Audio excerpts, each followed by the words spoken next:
My guest today is Jude Kessler. Funny how small world it is. We got in contact when I was president. We set up the time for her to come. I introduced myself about 10-15 minutes ago. She tells me she was from Natchitoches. I find out that I was at her mother's retirement party in Natchitoches when I was in college. She was born in Alexandria in 1965, moved to Natchitoches, got 2 degrees, one in English and one in history at Northwestern State, got her master's at University of Maryland, and then she began teaching English and creative writing at Troy State, right? Researching, but 10 hours a day is what I have down here, about 10 hours a day. So she's written 2 books on John Lennon. These are the 2 books here she'll talk about, and it's a series of 9. And so I'll bring her up now, Ms. Jude Kessler.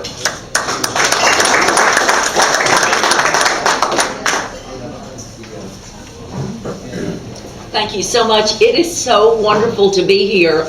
I was just saying that I go all over Louisiana talking to groups, and just got back from the Beatles Fest in Chicago and the one in New York City, and I have to tell you, I vote the Eunice group the friendliest, nicest group I have ever talked to. Monroe was winning until I got here, but you guys are wonderful. Thank you so very much for having me today. I had majored in English at Northwestern and gone on to the University of Maryland and got my master's. I taught creative writing. I thought it would be a piece of cake to write a book about John Lennon. And furthermore, I thought that I, being a Beatles fan, knew everything there was to know about John Lennon. But have you ever taught a Sunday school class, or vacation Bible school, or taught a class at a university, and all of a sudden you realize that subject that you thought you knew everything about, you know absolutely nothing about when you try to tell someone else about it? I collected first a book about the Beatles, and then 10, and then 100, and then 200, and then 300, and I'm not going to tell you how many books I have about the Beatles because it's embarrassing. But between 1986,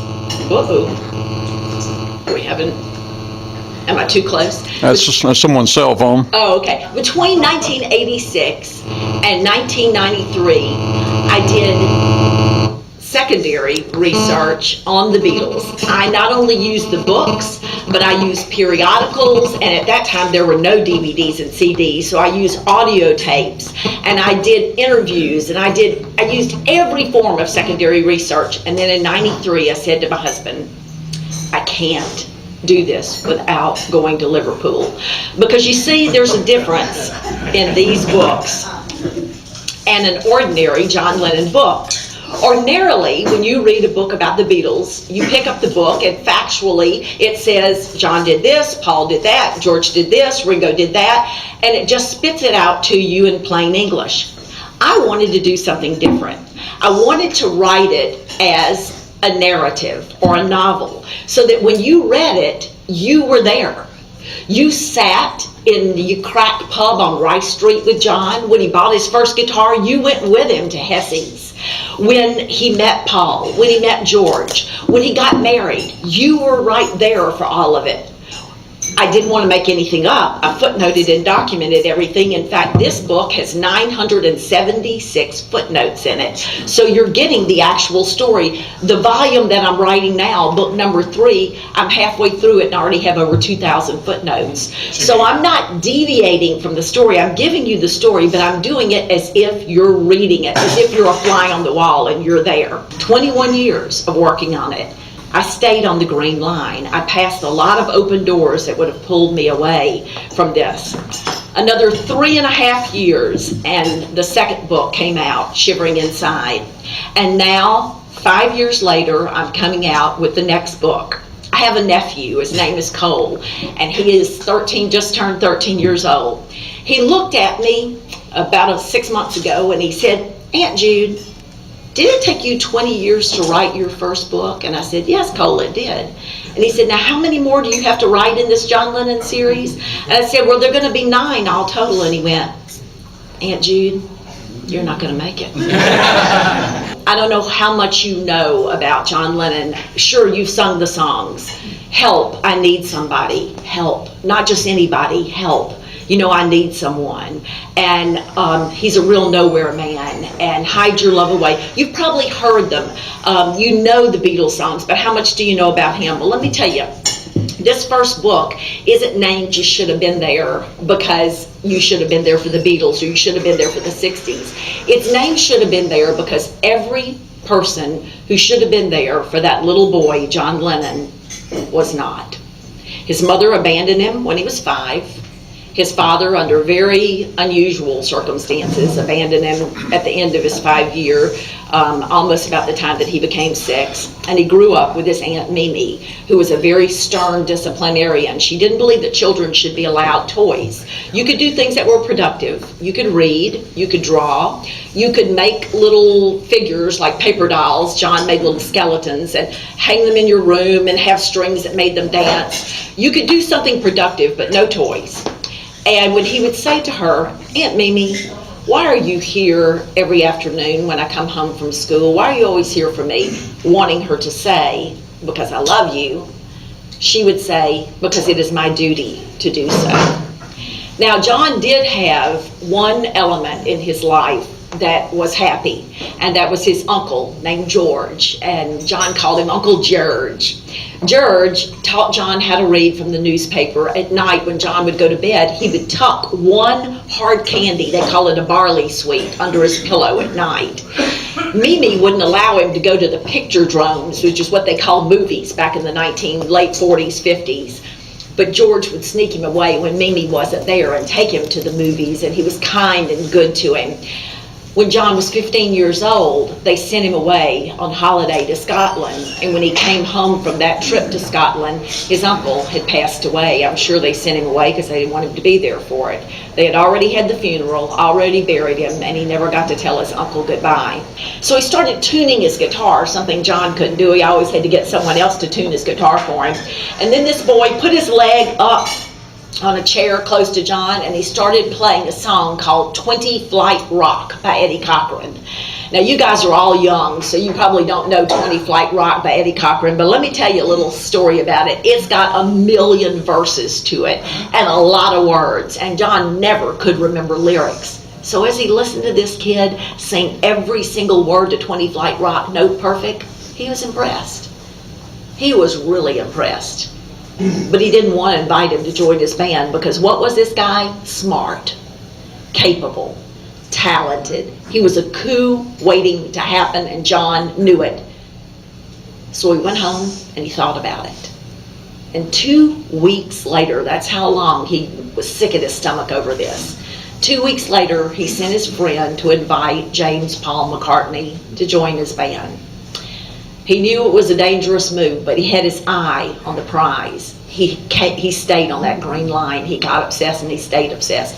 John was right. Almost immediately, Paul McCartney started trying to take over the band. In fact, he came to him just a few weeks later and said, "Hey, John, I've got this friend of mine from the Liverpool Institute. He's a really good lead guitarist. I think you ought to listen to him." And John was like, "I'm not listening to him. Don't tell me what to do. This is my band." But Paul wouldn't relent. He kept saying, "You need to listen to this kid. You need to listen to this kid." Well, finally, John gave in, and he gave the kid an audition on the top of a double-decker bus. And the kid, he found out, was really a kid. John was 17, and this gaunt-faced boy that Paul brought to meet him was 14. 14, do you remember when you were 17? Did you want to hang around with 14-year-olds? John was humiliated, embarrassed. But when the guy played raunchy for him, hard lead licks, he was so good that John kept his eye on the prize. He was on that green line. He got obsessed and he stayed obsessed, and he invited George Harrison to join his band. The Quarrymen, they were called originally, and went through a lot of other names, but they evolved into the Beatles. And I don't have time to tell you the story of how they got the name, but it's fantastic. It's a great story. Read the book. The Beatles had a manager named Alan Williams who took them to Hamburg to perform. And the story of Hamburg would blow your mind. Needless to say, they washed up every night for 3 months in a movie theater lavatory where there was a sink with cold running water. And that's all they had. No shower, no hot water for 3 months. That's it. Hard living conditions. But this manager's name was Alan Williams, and he taught them to mock show. make a show, rave, rock, really put everything into your show. But what he didn't teach them to do was to stop throwing food at the audience, to stop swearing on stage, to stopping a song whenever they wanted to and going into another song, to be professional, to wear nice clothes. At this time they were wearing leather jackets and their hair looked like Elvis. They looked a lot like Elvis. He didn't teach them any of that. They needed a manager who could. And on the 9th of November, 1961, a 27-year-old who looked like he was 40 came in with his tie and his suit and his briefcase. And he listened to the Beatles perform. And he fell head over heels for them.